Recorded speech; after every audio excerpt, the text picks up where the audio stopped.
সুপ্রিয় দর্শক, আসসালামু আলাইকুম। আপনাদের সবাইকে স্বাগত জানাচ্ছি এখনকার আলোচনায়। আপনাদের সঙ্গে আছি আমি সিরাজুল ইসলাম। দর্শক, ইরানকে কেন্দ্র করে অনেকগুলো ঘটনা আছে, খুবই গুরুত্বপূর্ণ ঘটনা। যেমন আমেরিকা কিন্তু ইরানের উপরে নতুন করে হামলা চালিয়েছে। ইরানের অন্তত 3টি শহরে হামলা চালিয়েছে আমেরিকা, এবং কিশ দ্বীপে একটি বেসামরিক পরিবারের 3 সদস্য, স্বামী স্ত্রী এবং তাদের 2 বছরের একটি মেয়ে মারা গেছে। এরপরে সৌদি আরবে প্রিন্স সুলতান এয়ারবেজে হামলা হয়েছে, সেখানে ক্ষেপণাস্ত্র হামলা হয়েছে। এছাড়া সৌদি আরব ইরাকের উপর হামলা চালিয়েছে। ইরাকের প্রতিরোধকামী সংগঠন এর প্রতিশোধ নেওয়ার ঘোষণা দিয়েছে। ইরাকে যে হামলা চালিয়েছে সৌদি আরব এবং আমেরিকা মিলে, তাতে তো ইরানের আইআরজিসির 4 সদস্য তারা কিন্তু মারা গেছে। এপাশে সবচেয়ে বড় ঘটনা যেটা, নতুন করে খবর বের হয়েছে 56 ঘন্টায় চায়না থেকে 16টি কার্গো বিমানে করে অস্ত্র এসেছে ইরানে। তার ভেতরে সবচেয়ে বেশি গুরুত্বপূর্ণ যে অস্ত্র, সেটি হচ্ছে কাঁধে রেখে ফায়ার করা যায় এরকম ছোট মিসাইল লঞ্চার, যে মিসাইল লঞ্চারগুলো ইরানের জন্য এই মুহূর্তে খুবই কার্যকরী হবে। এছাড়া ড্রোন এবং আরো অন্যান্য অস্ত্র আছে বলে বলা হচ্ছে। 16টি কার্গো বিমানে এসেছে।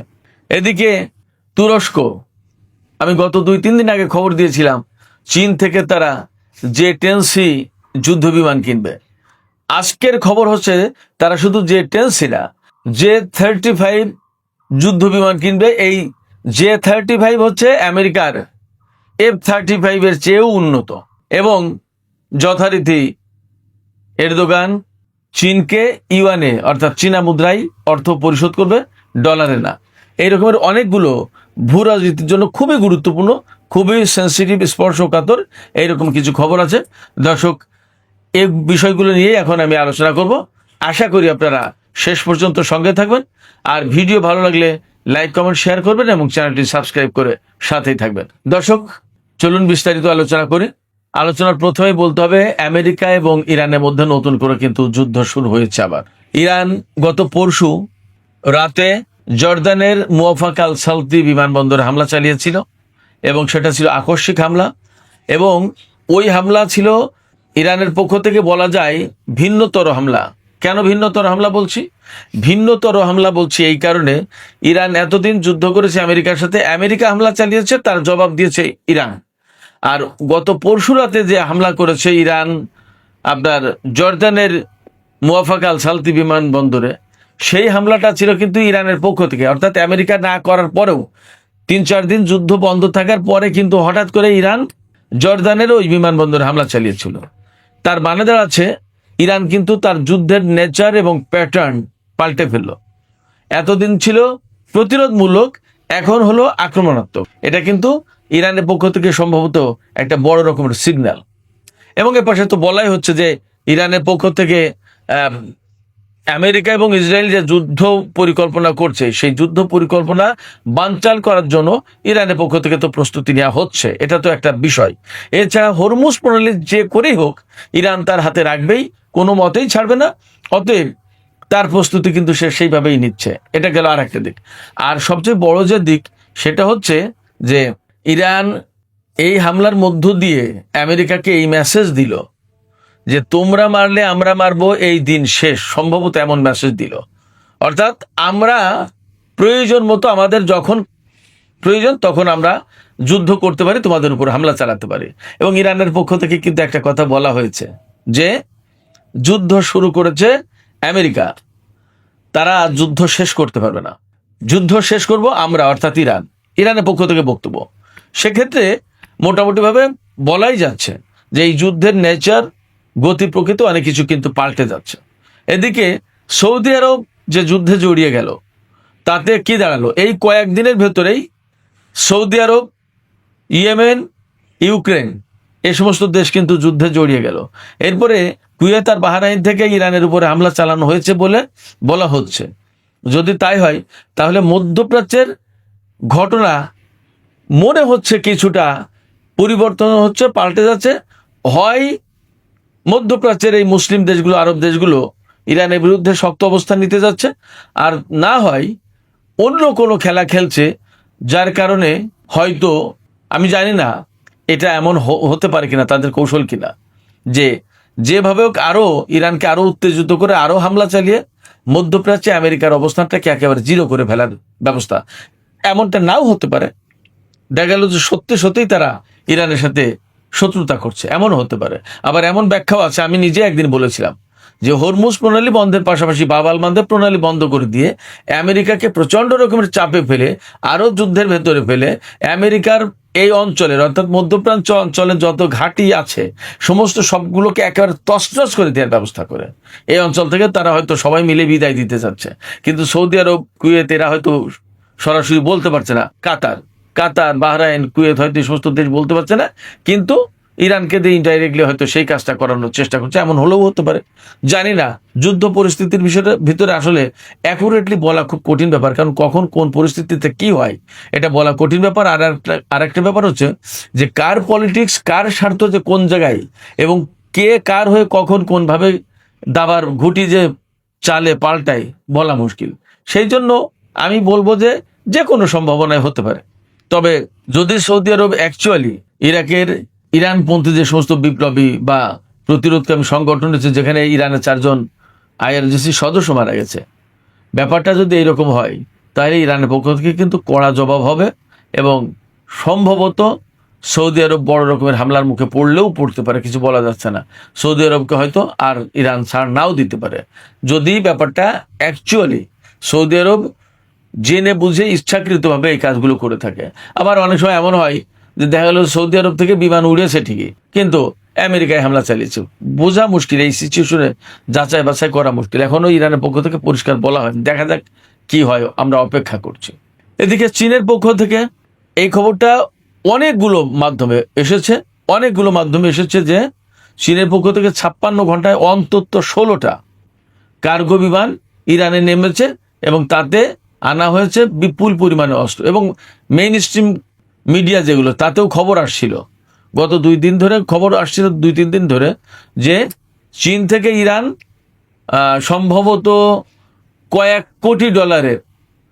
কোটি ডলারের চুক্তি করেছে, যে চুক্তির আওতায় ইরান চীন থেকে কাঁধে রেখে ফায়ার করা যায় ওই শোল্ডার মিসাইল কিনবে, যাতে এই শোল্ডার মিসাইল কিনলে কি হবে, খুব দ্রুত একেবারে তাৎক্ষণিকভাবে ফায়ার করা যায়।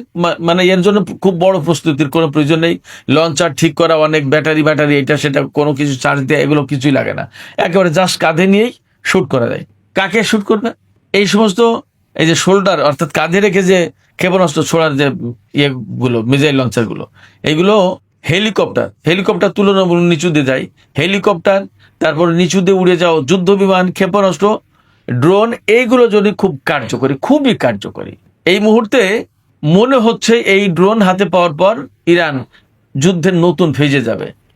ইরান কিন্তু একটা কথা বলেছে, ইরান কিন্তু যুদ্ধবিরতি মানেনি, যুদ্ধবিরতির প্রস্তাব তার কাছে নিয়ে গেছে কিন্তু পাকিস্তান, কাতার, তুরস্ক, সৌদি আরব, বিভিন্ন দেশ, কোনো যুদ্ধবিরতি তারা মানেনি। এমনকি এরকম খবরও এসেছে যে মার্কো রুবিও ইরানের পররাষ্ট্রমন্ত্রী আব্বাস আরাকচিকে ফোন দিচ্ছেন, কিন্তু মার্কো রুবিওর ফোন ধরেননি আব্বাস আরাকচি। কারণ কথা তো বলবে একটা যে চুক্তি করো, যুদ্ধবিরতি করো। ইরান এই মুহূর্তে যুদ্ধবিরতি করবে না। ইরানের বক্তব্য কি? ইরানের বক্তব্য একটাই, যুদ্ধ তোমরা শুরু করেছো, যুদ্ধ শেষ করব আমরা, অতএব কবে, কখন, কোনভাবে শেষ হবে সেটা আমরা সিদ্ধান্ত নেব।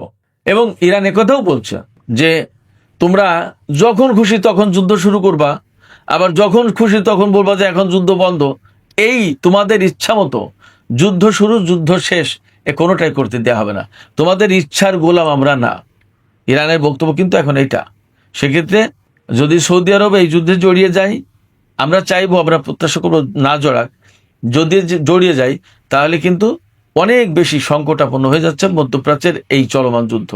কারণ ওপাশে ইউক্রেন জড়িয়ে গেল বা ইরানের জাহাজে হামলা চালিয়েছে, যদিও তারা পরে বলছে যে আমরা এই ধরনের কাজ আর করবো না, এই ধরনের হামলা করবো, তোমরা প্লিজ এই কোনো প্রতিশোধে যেও না, ইরানকে তারা সুপারিশ করছে। বাট দেখা যাক কি হয়। তো যদি যুদ্ধে জড়িয়ে যায় সৌদি আরব, তাহলে ইউক্রেন, সৌদি আরব, এপাশে কুয়েত, বাহরাইন, ওপাশে ইয়েমেন জড়িয়ে গেল, অনেক বড় বড় ঘটনা আছে। এই সমস্ত ঘটনার ভেতর দিয়ে মধ্যপ্রাচ্যের শান্তিটা মনে হয় খুব সহজ হবে না, তখন হয়তো আরো বড় পরিসরের যুদ্ধের প্রশ্ন আসবে। আমি বলছিলাম চীনের কাছ থেকে ইরানের অস্ত্র কেনার প্রসঙ্গ, সেখান থেকে আবার যুদ্ধের দিকে চলে গিয়েছিলাম। তো ইরান যে চীন থেকে যে যুদ্ধ অস্ত্রগুলো কিনছে, বিশেষ করে শোল্ডার মিসাইল, তারপরে ড্রোন, আরো কিছু কিছু রসদ, সামরিক প্রতিরক্ষা সরঞ্জাম কিনছে, কি কি একদম অ্যাকুরেটলি তো বলা যায় না। তো এইগুলো কেনার মানে হচ্ছে যে তারা, অর্থাৎ ইরান, যুদ্ধটাকে এখনই শেষ করতে চাইছে না, এর একটা শেষ হয়তো তারা দেখবে। অবশ্য নেতানিয়াহুর সাথে ডোনাল্ড ট্রাম্পের যে বৈঠক হয়েছে, সেই বৈঠকের মূল সুর কিন্তু যুদ্ধ। নেতানিয়াহু যেভাবে উনি বুক উঁচিয়ে বললেন যে ডোনাল্ড ট্রাম্পের সাথে এর আগে কখনো এত সুন্দর বৈঠক তার আর হয়নি, এর মানে কি নেতানিয়াহু এই মুহূর্তে চাইছে যুদ্ধ করে ইরানকে একদম শেষ করে দিতে, এবং হয়তো ডোনাল্ড ট্রাম্পকে তিনি রাজি করাতে পেরেছেন, বা যেভাবে হোক তার মেসেজটা কিন্তু ইরানের জন্য খুব স্বস্তিদায়ক না। তো যখন স্বস্তিদায়ক না, এবং ইসরায়েল কিন্তু বারবার যুদ্ধের জন্য মানে পাকিয়ে বেড়াচ্ছে, ঘুরে বেড়াচ্ছে যে কবে কখন কোন ফাঁকে যুদ্ধ শুরু করতে পারবো। তো ইসরায়েলের এই যে যুদ্ধের যে চিন্তাটা, এই চিন্তার অবসান ঘটিয়ে দিতে চায় ইরান। তার মানে নতুন করে যদি আমেরিকা এবং ইসরায়েল ইরানের উপর হামলা চালায়, আজকে তো হামলা হয়েও গেল, তাতে মনে হচ্ছে এই যুদ্ধ অনেক প্রলম্বিত হবে, এবং এই যুদ্ধই সম্ভবত চূড়ান্ত যুদ্ধের দিকে যাচ্ছে। ইরান এখনই আমেরিকার সাথে মীমাংসা করবে না, হয়তো সামরিক উপায়েই ফয়সালা হবে। সুপ্রিয় দর্শক, এর পাশে আমি শিরোনামের দিকে বলেছিলাম যে তুরস্ক চীনের কাছ থেকে শুধু J-10 না, J-35 পঞ্চম প্রজন্মের বিমান কিনবে। এই বিমান আমেরিকার যে F-35 যে যুদ্ধ বিমান, তার চেয়েও কার্যকর এবং আধুনিক। এবং চীন তো এখন প্রযুক্তিতে কোথায় চলে গেছে এবং কতটুকু কি, এটা আমার চেয়ে আপনারা সবাই হয়তো বেশি জানেন। অতএব চীনের যে J-10C বিমান, ভারতের বিরুদ্ধে যুদ্ধে চীন দেখিয়েছিল এর কার্যকারিতা, সেই J-10C বিমান শুধু কিনবে না, J-35 চীনের হাতে সবচেয়ে আধুনিক যে বিমানটা, সেই বিমানও কিনবে তুরস্ক, এমন খবরই পাওয়া যাচ্ছে। এবং বলা হচ্ছে যে তুরস্ক চীনকে এই বিমান কেনা বাবদ যে অর্থ দেবে, সেই অর্থ দেবে ডলারে না, ইউয়ানে, চীনা মুদ্রায়। তার মানে ডলারাইজেশন যে প্রক্রিয়া, সেই প্রক্রিয়ায় তুরস্ক একদম ওপেনলি ইন্টারন্যাশনালি জড়িয়ে গেল। এবং তুরস্ক কেন চীনের কাছ থেকে J-35 এই যুদ্ধ বিমান কিনতে চাচ্ছে, তার মূল কারণ হলো আমেরিকার সাথে যে F-35 যুদ্ধ বিমান কেনার যে চুক্তি ছিল তুরস্কের, আমেরিকা তো সেই যুদ্ধ বিমান দিল না। এবং খুব সম্প্রতি ডোনাল্ড ট্রাম্প বলেছিলেন যে তুরস্ককে ওই বিমান দেওয়া হবে। পরবর্তীতে খবর আসছে যে মার্কিন কংগ্রেস এই অনুমোদন দিচ্ছেন, অর্থাৎ তুরস্ক যুদ্ধ বিমান পাবে না, F-35 যুদ্ধ বিমান। তো রজব তাইব এরদোগান এখান থেকে খানিকটা রাগান্বিত হয়ে তিনি বলছেন, ঠিক আছে, যদি তাই না দেয় তো থাক, রাশিয়ার কাছ থেকে S-400 কিনেছি, আর চীনের কাছ থেকে কিনবো এবার J-10C এবং J-35 যুদ্ধ বিমান। আমেরিকা না দেয় থাক, অর্থাৎ আমেরিকাকে একটা বড় রকমের চাপে ফেলা। এখন আমেরিকা যতই চাপে পড়ুক, যতক্ষণ পর্যন্ত নেতানিয়াহু না বলছে যে ঠিক আছে তুরস্ককে এই বিমান দেন, ততক্ষণ পর্যন্ত আমেরিকা দেবে না, আমার ব্যক্তিগত ধারণা বা বিশ্বাস। সেক্ষেত্রে হয়তো তুরস্ক চীনের কাছ থেকে J-10C এবং J-35 কিনবে। তাতে ভূ রাজনীতি, মধ্যপ্রাচ্যের ভূ রাজনীতিতে বিশেষ করে বিরাট বড় রকমের একটা পরিবর্তন আসবে, এবং ক্রমেই নেটো জোট থেকে আমেরিকা থেকে তুরস্ক সরে যাবে বা যাচ্ছে, এই বিষয়টা আরো পরিষ্কার হয়ে উঠবে। সুপ্রিয় দর্শক, আমি আলোচনা শেষ করবো। আলোচনা শেষের আগে এইটুকু বলি যে এই যে নতুন করে যুদ্ধ শুরু হলো, সৌদি আরবের উপর হামলা, প্রিন্স সুলতান এয়ারবেজে হামলা, এবং ইরানের উপর হামলা, তারপরে জর্দানে হামলা, ইরাকে হামলা, ইয়েমেন যুদ্ধে জড়িয়ে গেল। এই যে যুদ্ধের পরিধি বাড়ছে, এতে কিন্তু নতুন করে তেলের দাম আবার বেড়েছে, এবং আবার $100 কাছাকাছি চলে গেছে তেলের দাম। সেক্ষেত্রে ডোনাল্ড ট্রাম্প এবং আমেরিকা যা আসলে কি করছে আমরা জানি না, তবে তারা যে বিপদে পড়বে এবং আমরা সবাই বিপদে পড়বে এই যুদ্ধের কারণে, নতুন করে তেলের দাম আবার বেড়ে যাচ্ছে, এটা একদম পরিষ্কার। এই জায়গা থেকে আমি ব্যক্তিগতভাবে মনে করি যে আমেরিকার অবশ্যই সরে আসা উচিত, এই যুদ্ধ বন্ধের জন্য যা করা উচিত তাই করতে হবে। অহেতুক ইরানের সাথে ঝগড়া বাঁধিয়ে বা ঝগড়া বাড়িয়ে লাভ নেই। তো সুপ্রিয় দর্শক, এখনকার আলোচনা এখানে শেষ করতে চাইছি। আলোচনা শেষের আগে আমি আপনাদের কাছে একটা প্রশ্ন করতে চাই তুরস্কের ব্যাপারে। আমরা তো সবাই দেখছি যে তুরস্ক মোটামুটি চীনের কাছ থেকে এই যুদ্ধ বিমান কেনার চেষ্টা করছে, যে 10C বা যে 35, এমন খবর কিন্তু এখন যথেষ্ট তো সুপ্রিয় দর্শক, আমরা তো দেখতে পাচ্ছি বা বিভিন্ন মাধ্যমে খবর কিন্তু আসছে যে তুরস্ক চীনের কাছ থেকে যে 10C এবং যে 35 যুদ্ধ বিমান কিনতে চায়। যদি এই যুদ্ধ বিমান কেনে তাহলে মধ্যপ্রাচ্যে একটা বড় রকমের পরিবর্তন হয়ে গেল বলে মনে করা হবে। আপনারা কি মনে করছেন যে আসলে এর মধ্য দিয়ে ভূ রাজনীতিতে একটা বড় পরিবর্তন ঘটে যাবে? আপনাদের মতামত জানিয়ে কমেন্টে লিখতে পারেন। আর ভিডিও ভালো লাগলে লাইক, কমেন্ট, শেয়ার করবেন এবং চ্যানেলটি সাবস্ক্রাইব করে সাথেই থাকবেন। দর্শক, এখনকার আলোচনা এখানে শেষ করছি। আপনারা সবাই অনেক অনেক ভালো থাকুন। আল্লাহ হাফেজ।